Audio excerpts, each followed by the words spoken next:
Hey, Al Scott here. If you're like me, you need coffee. Lots of it. And you probably prefer it tastes good, too. Well, let me tell you about Darren's Coffee Company at darrenscoffee.com. Darren Marion is a natural entrepreneur who decided to leave his corporate job and strike out on his own, making great coffee. And Darren's Coffee is now delivering right to your door. Darren gets his beans direct from farmers around the world. All specialty, premium grade with no filler. Hey, the man just wants everyone to have a chance to taste this great coffee. darrenscoffee.com. Use promo code Scott and you get free shipping. darrenscoffee.com. All right, you guys, welcome back to the show. I got Mitchell Prothero on the line. He's a reporter for McClatchy Newspapers. That's McClatchyDC.com. You can also read him at the SAC-B, the Miami Herald, and what's the other one I've been looking at lately? We got 31. I can't keep them all straight. If you get stuck behind a paywall, just clear your cookies and hit refresh, and you can read Mitch Prothero. There he is at McClatchy DC. Hey, welcome back to the show. Subscribe. You could pay money. Oh, you could do that too. Does anybody do that? I don't know. I guess somebody must. All right. Hey, are you back in Kurdistan now, or where you at? Yeah, I'm in Erbil, Iraq. Okay, there you go. Well, you and I are going to have to catch up on the war here pretty soon. But right now we got to talk about massive breaking news. Paris, France, this morning, 2 gunmen armed with AK-47s killed. We think 3. We think 3. 3 now. Well, go ahead. Take it from there. What all do we know about the attack in Paris this morning, and what all don't we know? Okay, well, at this stage, the French Interior Ministry has come out, and we've been talking to eyewitnesses as well. Obviously, I've been covering it from Iraq. We've got a correspondent on his way from Berlin to Paris who will end up giving us some stuff, I think, from the ground. But I'd done a lot of reporting earlier this fall on some French jihadist stuff, so I had some contacts that I talked to. Mm-hmm. It looks like 3 gunmen, possibly 4, but the French Interior Ministry is saying that they're looking for 3 suspects right now. Stormed into the office of a satirical, magazine that had spent quite a lot of time, making fun of just about every religious group in the world, but had also done quite a bit of stuff on Islam and the Prophet Muhammad, had run the cartoons in 2006.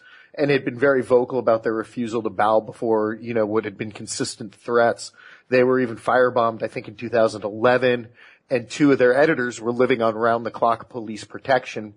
Guys stormed into the office. They seemed to know, it could have been a heck of a coincidence, but they were having an editorial staff meeting with everybody, all the editorial people who worked there, and killed them. Right now it's looking at 10 dead journalists, 4 in critical condition, and 2 dead cops, the cops that were actually, tasked with protecting the editors. So it was just a bloodbath, and apparently it took about 5 minutes, and the guys were able to break back out and escape in what just seems like a stunningly professional terrorist operation. Yeah, and they just got away clean. Nobody has any idea who these guys are so far, huh?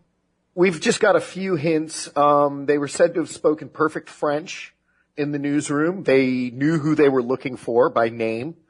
I heard they even went to the wrong office first and said, "Oh, pardon us," and turned around and left. Didn't hurt anyone there.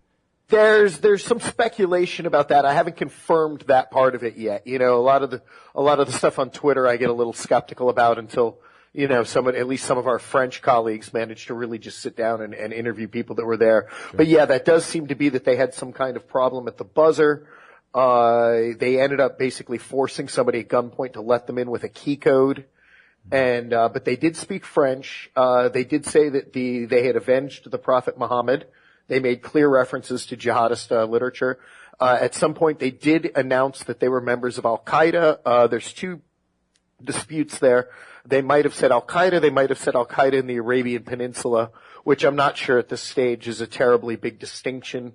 For quite some time, we've considered AQAP to be sort of the operational wing of what you'd consider proper, Zawahiri, bin Laden, Al-Qaeda. But the intriguing thing is that on the way out, they also did kill another cop, basically, who'd tried to intervene, got into a quick gunfight, which I think a lot of people have seen on YouTube by now. Yeah. Killed him, executed him very calmly with a shot to the head. And at that stage, were heard speaking a Slavic language. I'm not an expert. I've had people tell me that it was Russian, which then would indicate that if, they spoke perfect French, then we're speaking Russian with each other out on the street. Obviously, people start looking at the Caucasus, which have a high degree of, not a high degree, but a number of jihadists, both in Al-Qaeda and ISIS, have come from Chechnya, Dagestan, and parts of those regions. So, that's pretty much what we have now, but these guys are in the wind, and I think they tracked a car to the suburbs of Paris, was the last we heard, that was abandoned, and it just looks like it was a very professional operation, and the guys so far have gotten away.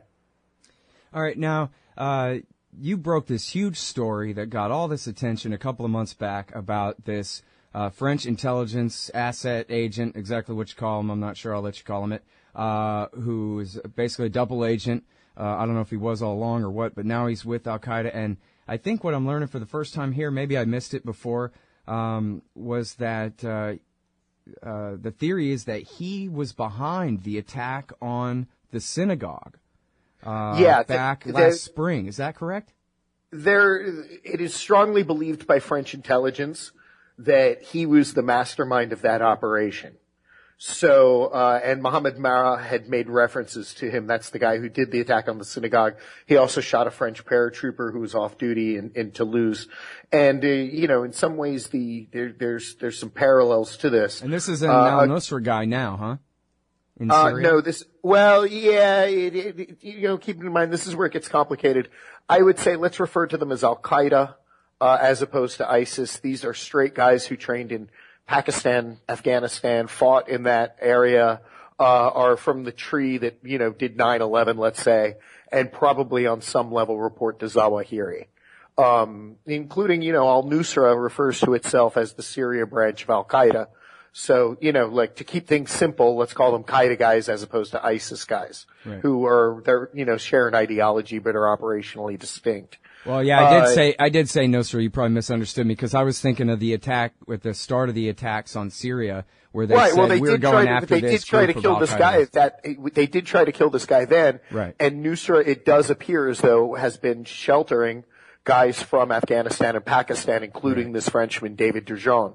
But, again, it's splitting hairs. Nusra, for the most part, has always considered itself to be the Syrian branch of Al-Qaeda. Right. They've just said that they're not interested in doing international attacks. They just want to fight the regime.